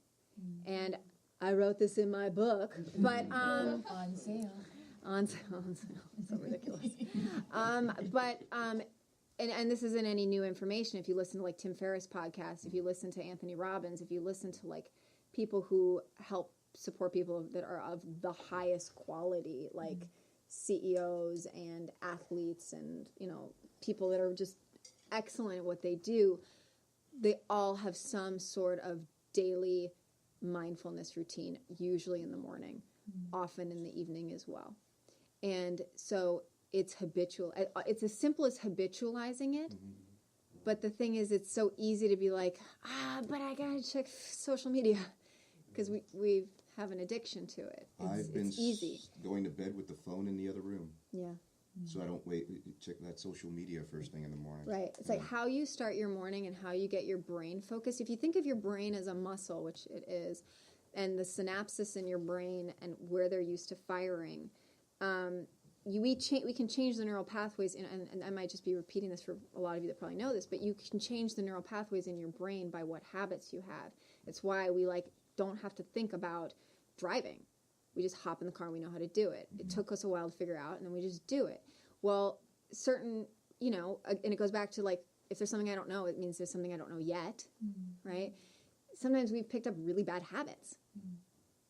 And those habits are the key to what is like the main problem, And if you shift the habit, it completely changes the trajectory. So if you look at the people that are the best of the best, what do they do? How do they do it? And I would guess he does some sort of mindfulness routine, whether it's meditation or prayer or stream of consciousness journaling or chanting or something, affirmations, some sort of physicalization, a change of physical state, a change of body temperature. If you look at any of the people who are just excellent at what they do, they have some sort of ritual or habit that they start. And so then it's easy to pop into it, that kind of way of being, when you're under a stressful situation. But you're not going to do it automatically if your muscles aren't strong, Make it like second nature. You got to make it so it's easier to do during stressful periods of time. Especially if you're somebody that has anxiety issues. Right? And if you don't have anxiety issues right now in the world, then I don't know who. I don't know what. I'm so in awe of you. You're an outlier. Just speaking of mindfulness. Do you still do morning pages? Or I know you mentioned Julia Cameron. Do you have a go-to artist date that you love to do or anything like that? No, like I said earlier, I'm a big believer in having fluidity within the rigidity. Right? So certain things I'll do during certain periods of time. There was a period of time, end of last year, where I was writing 750 words. Was I doing it, stream of consciousness by hand? No, I was doing it on the computer. Am I doing that now? No, I don't feel like it. This quarter, I'm doing different things, and I break that up in the book. I think that it's so easy to be like, okay, well, I have to do this and I should do this, but sometimes it's okay, well, during this period of time, I will do this, and now I'm going to switch and try something else. Because I found for myself, if I always have this rigidity and I have to do this one thing, I'll end up totally rebelling. So if I can be make it playful and fun and have some fluidity, I'm like, I'm gonna do this for right now. All right, great. And then if I notice that I stop doing it, then it's a matter of like, is it because I don't want to do that anymore, or is it resistance? And maybe resistance because it's what I need to be doing. So that's a different thing. So I kind of break up my year in quarters, like you would in school, as to what I'm focusing on. And that's also in my book. But yeah, but that is, but I do think that like, because as a grown up, you don't have like a set structure, and especially in a town where like the seasons all blend, you know, and you're like, is it winter? Is it spring? Is it summer? I can kind of tell, you know, it's so easy. And I think that's where kind of like the Peter Pan syndrome comes. Like it's like, or the like not fully growing up, because it's like every year kind of feels like last year. Yeah. You're not having like life say, and now you need to scrape snow off your windshield. Time has officially passed. You know, like shit has changed. You're like, I better change, you know, like, so it's like I think I have to do those changes for myself. So, and also so I don't get bored. I can't like do the same sort of food thing constantly. I can't, you know, I'll do it for periods of time and then I'll switch and it'll evolve and I'll learn more. And it's like, you know, I think that you got to kind of know yourself. And some people are really extreme and I see this and I've done this where it's like, it's all or nothing. So if you're that personality, you got to know that, you know, sometimes you got to then take it back a little bit so that you can actually run the marathon and you're not burning out come mile 4. What about taking it easy on yourself as well? Well, that is a whole other thing that's we talk about, is how do you treat yourself? That's and I'm working on that. We're all, I think, working on that. You know, how do I treat myself? How do I treat myself when I mess up? How do I forgive myself? How do I forgive others? How do I move past that? You know, there's all these things. And honestly, these things, you're like, well, I need to get that Academy Award. Right? Awesome if if the stars line up that you get that, like, role that, you know, gets nominated. But like, those little, seemingly small changes I have found are often the most profound. And yet they are the easiest to totally wash over. Like, that's not important. This is important. And then you're just in the gerbil wheel, doing the same problem over and over and over again. Well, let's take one more. Lady. Let's take the lady. Yeah. Okay. We'll get to you. We'll get to you after. I'll be quick. We'll take 2 more. Okay. I'm like really hard on myself all the time. Stop. Really hard on myself. And I just had a question on, like, you talking about how you found yourself and how you, like, learned who you are and what you like and what, like, how do you, this may sound like so stupid, but how do you, like, figure out who you, like, are? Like, do you do it by, like, reading or, like doing things out of your comfort zone? Like, is it, like, a combination of things? Like, how do you... Ayahuasca.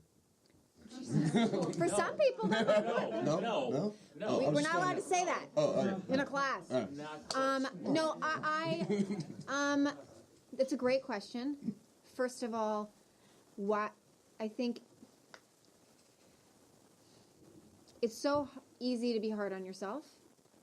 It is especially so easy to be hard on yourself now that everybody has a highlight reel. Everybody's got their own little magazine spread, and it's now never been more important in your career to also compete in that way, which most of us, that's not why we got into this. It's hard not to compare to people's face-tuned, filtered, world, right? Where they're always having so much fun.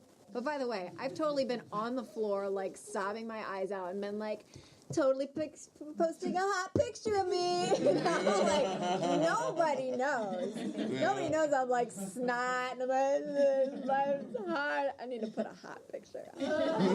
I need some light. Women Crush Wednesday. So let's be real about that. But I'm that's a journey. But the fact that you're bold enough and vulnerable enough to say that means that you're ready to, like, let it go. Yeah. So I have been the person who's, like, I hit a roadblock and I, like, try every different angle to fix it. Sometimes to my own detriment, but using all sorts of different tools. Because I'm, like, laser focused on, okay, this isn't working. How do I fix this? You know, what's working, what's not, why, how do I fix it? And eventually, I figure it out. Or I at least know more than I did before. That doesn't mean it's, like, perfect. So that's a really good thing to prioritize focusing on. Also, you know, how do you speak about yourself? How do you let other people speak about you? What boundaries do you set up? How do you interrupt yourself when you get hard on yourself? You got to interrupt yourself. The words you use against yourself. Yeah. You know. Yeah. You know, like if the strongest two words in the English language are "I am." So if you're constantly going around saying "I am stupid," you're going to believe you're stupid. Yeah. If you constantly walk around saying "I'm dirt," or "I'm garbage," or "I'm not good looking enough," or "I'm not tall enough," or "I'm not funny enough," or "I'm not or "I'm not thin enough," or "I'm not I'm not bold enough," then you're going to believe it. But often it's so like autopilot that we don't even recognize it. So the thing is, doing mindfulness stuff will help you interrupt when you start to go there. So that will indirectly help you interrupt yourself because you're getting stronger in a different way through like meditation. I'm a big believer in meditation. If you're not yet into meditation, I really like Headspace. I'm not like paid to say that, but I think it's a very simple. Hashtag Headspace. Yeah. Hashtag Postmates. Paying us. Pay us. But you pay me now. But and then there was a second part to your question. For some reason, I'm spacing on it. Finding yourself. You know, I would say a really great format, aside from something like, you know, like I think my book is great. I think also Julia Cameron's The Artist's Way is really great. I also really love Louise Hay's books. There's a book called You Can Heal Your Life, which I think will actually hit on both of the things that you're talking about. Thank you. Mm-hmm. So when you first moved out here in 19 and you're like trying to adjust to the city, which I don't know how small the town was that you moved from, but like for me, I moved from a town of like 5,000 people to out here. So when you're trying to juggle like rent and everything that's going on, adjusting to the city life, how did you kind of keep yourself motivated and still see that higher goal of like, I still need like to work on my art and my craft, aside from like trying to keep the bills paid and like everything else that's going on? Well, your prior, okay, it's a lot, but it's how do you spend your time? You know, how do you spend your money? Is it in your calendar? What you put in your calendar is your priority. How you spend your money is your priority. You want to know what's important to you? Look at your credit card statement. Right? You might be like, oh, that's not that important to me. I would invest the majority of my money and my time in my craft. I also into getting good at my craft. Right? And I did it, I was motivated because I had to be. And I also kind of just knew at a certain point, I was like, okay, it costs X amount, I have to make X amount of money to have SAG insurance.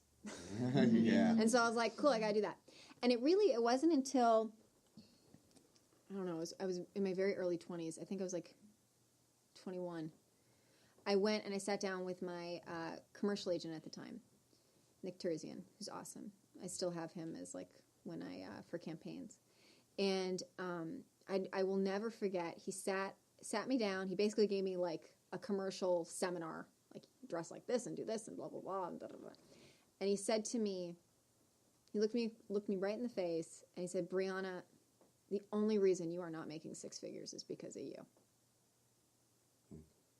And that really struck me. I never thought of it that way. I didn't even think I could make six figures. But of course, like, right? Like, that's like, if you're going to be a series regular, you're going to be making major six figures. And it struck me, I nearly made six figures that year. and I always have. So I think that, like, you gotta look at a lot of different things. Is that, I don't know what else to say. No, that helps, definitely. Yeah. And also reduce your expenses. Yeah. Look at your budget. I know it's not fun. But you have to. You really do. Otherwise you're like, why am I spending so much money on things? Really, a lot of things I would spend money on were things to try and make me feel better. Right. I reward myself because I just wanted to feel better. For women, it's shopping. Well, I need it. Well, maybe there's a way you can do it for less. How can you get creative in what are basic needs? Maybe you can live with a couple of cool friends so that your expenses are low. And you set up strong boundaries so that, like, your place is a sanctuary and not like a fraternity. You know? No, and I find sometimes, like, when you come here young, there's this image of Hollywood that you feel like you need to do. You feel like you need to go to this club and do this and do that to fit in, and then you don't realize, oh, I just spent $50 on one fucking drink. Yeah. And I wasted it. So it's, And that girl didn't even like me. She just wanted a free drink. Yeah, but there's this... She went and talked to the other guy. Yeah. She was just trying to get a free drink. Thank you, bye. She did her job. She was... She did what she was supposed to do. Yeah, but... Yeah, and I always remember feeling guilty. I was like, I will never flirt with someone to get a free drink. I felt really bad about that because I worked really hard for my money and I was not going to take someone else, you know. So you see the prices and you're like, yeah. So I was like, I'm just going to stay at home and read is what I was doing. But to your point, yeah, and a lot of those people are not in the, are not in the business. Now, there are people that I would see that, they have worked and they partied and they did all of that. There's lots of different paths. I'm not saying one's right, one's wrong. But I do think that working smart and having longevity, those are the common denominators I see throughout for people that make a living year after year, decade after decade.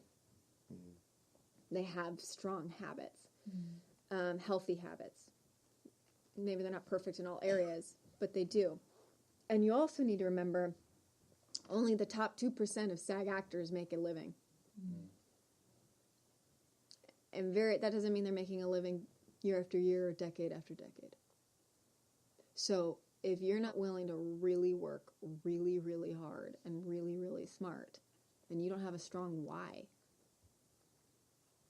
You might not be doing this in 5 to 10 years.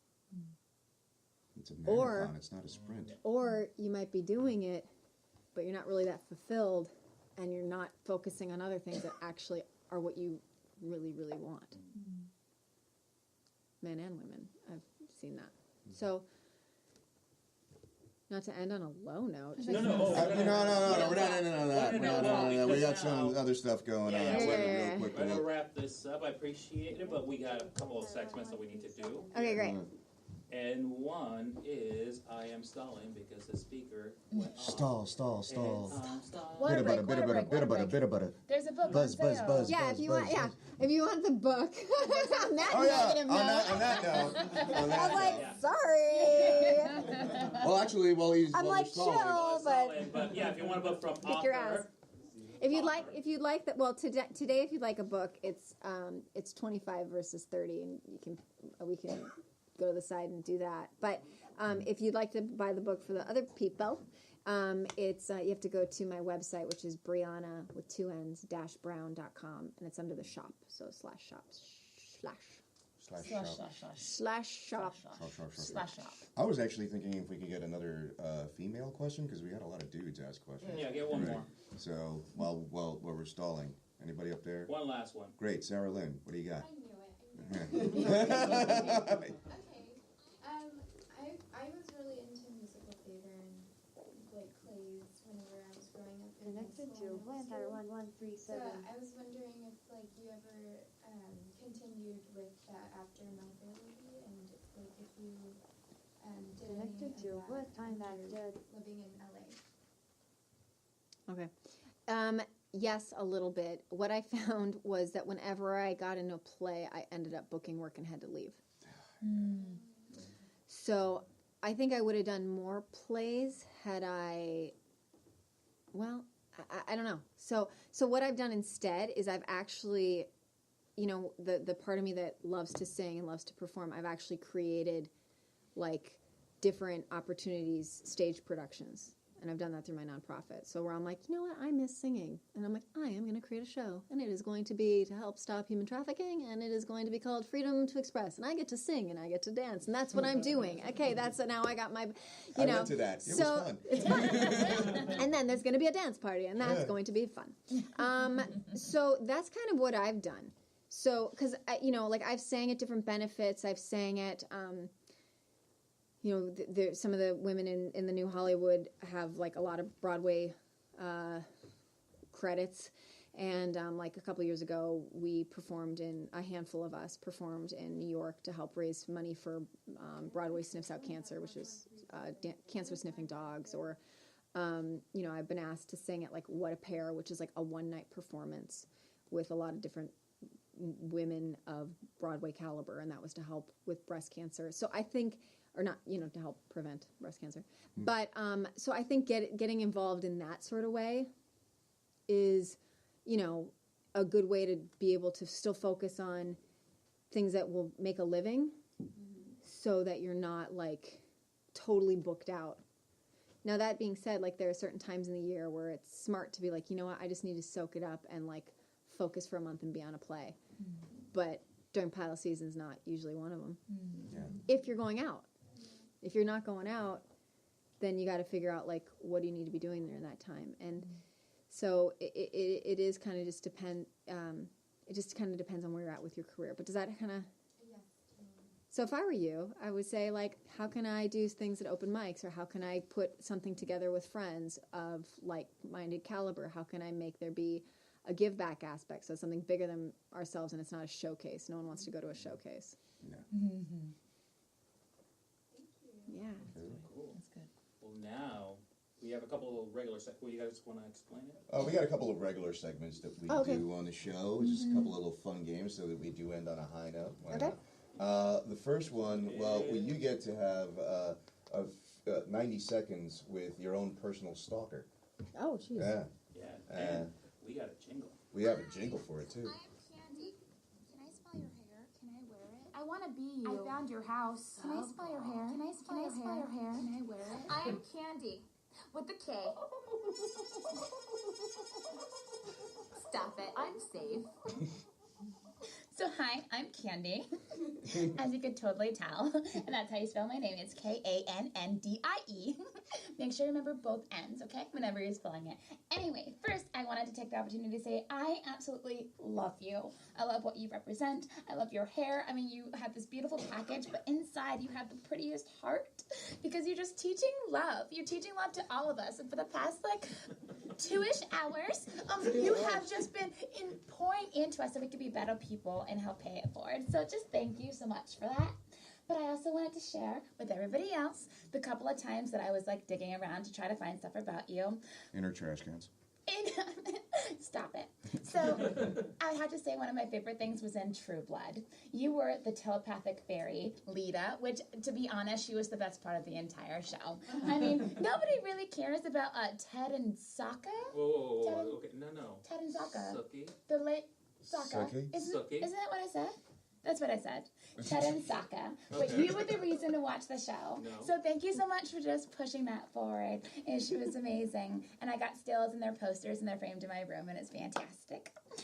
The other thing that I found was one of the first movies I'd ever seen you in ever was the Mystery Museum, The Search of the Jewel of Polaris. It is amazing. It has everything you could possibly want. It's got children adventures. It's got paintings that you could just jump into a magical world, and there's little gems everywhere, and you got to play with AJ Trough, who is Twitty from Even Stevens, and that just spoke right to my heart.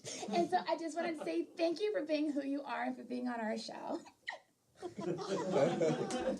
Amazing. 90 seconds with yourself.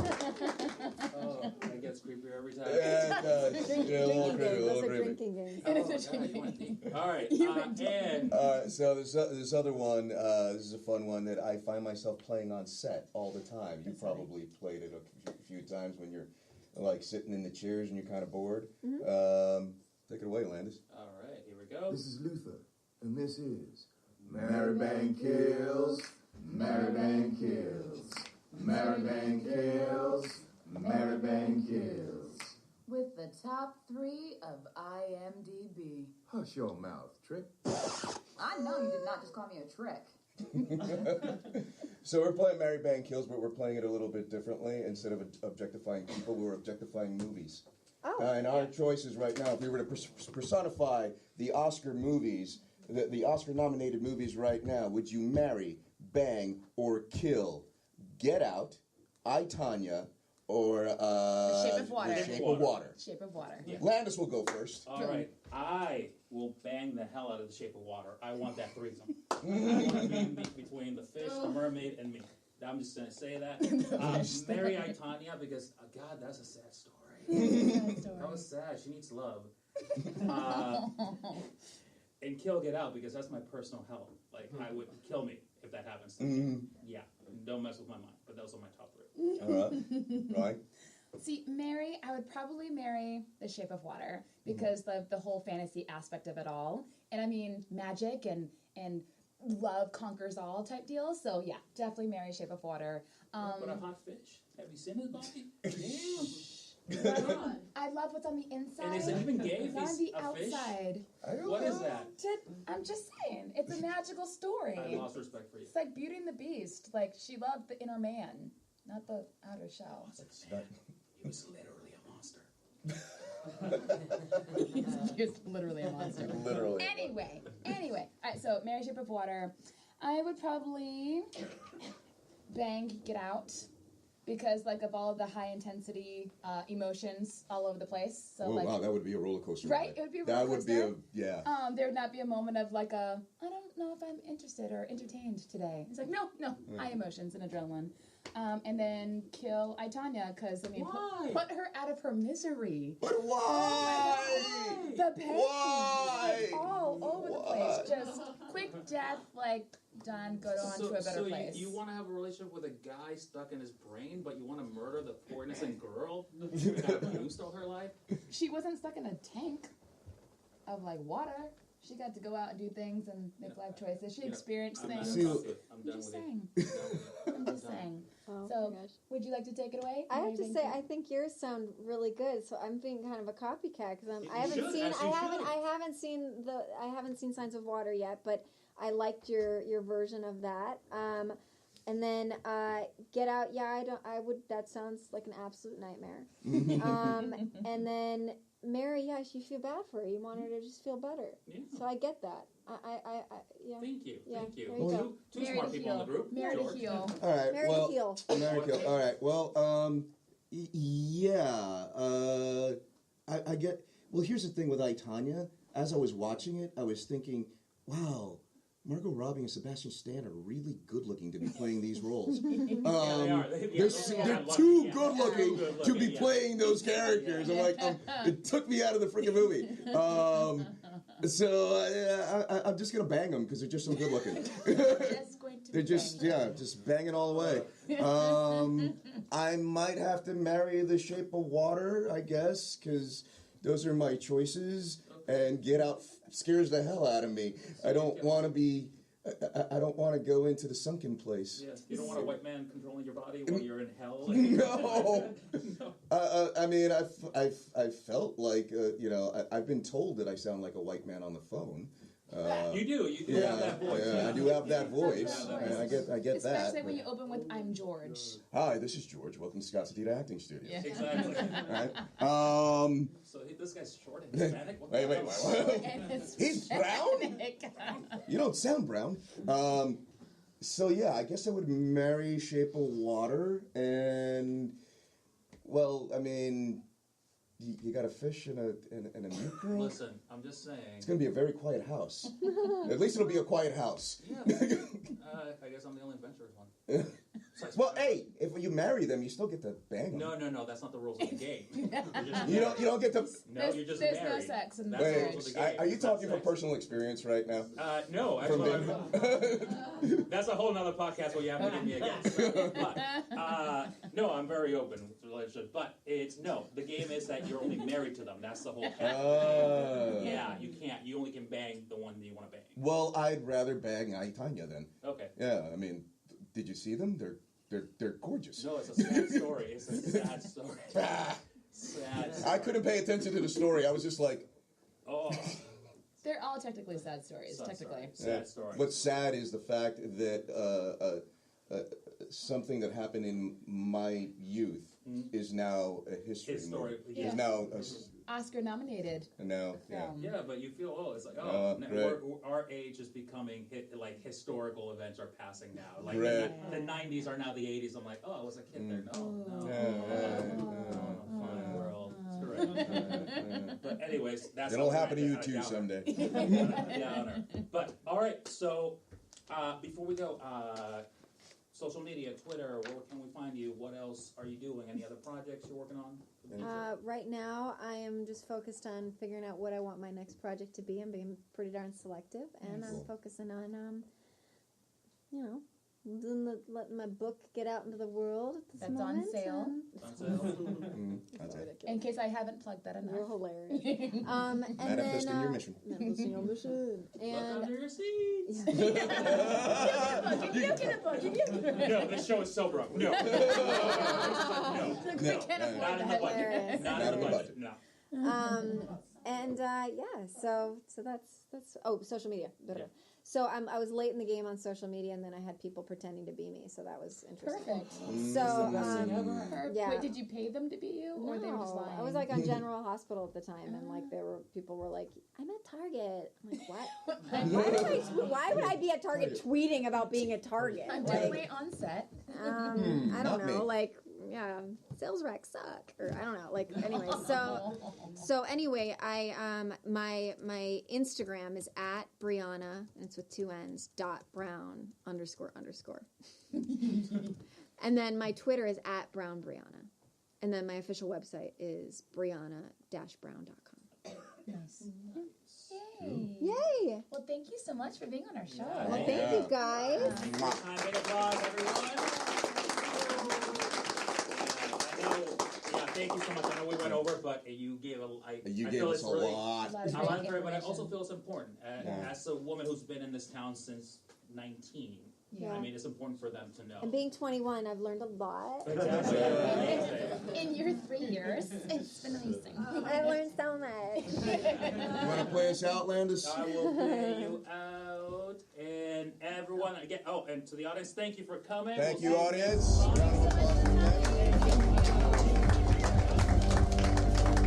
One of these a month is what our aim is, and we hope you keep coming back. Yep. All right, you learned something. Thank you. Hope you freaking learned something. Thank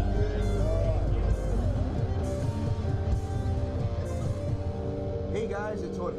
And Veronica. Thank you for listening. If you like the show, please subscribe on iTunes and tell your friends. Follow us on Instagram and Twitter at HurryLA Podcast, where you can find pics and details for our live events. And be on the lookout for our next episode with guest Jake Allen, star of BET's The Quad. And if you're in the LA area, join us for our next live show, February 23rd. Details to come.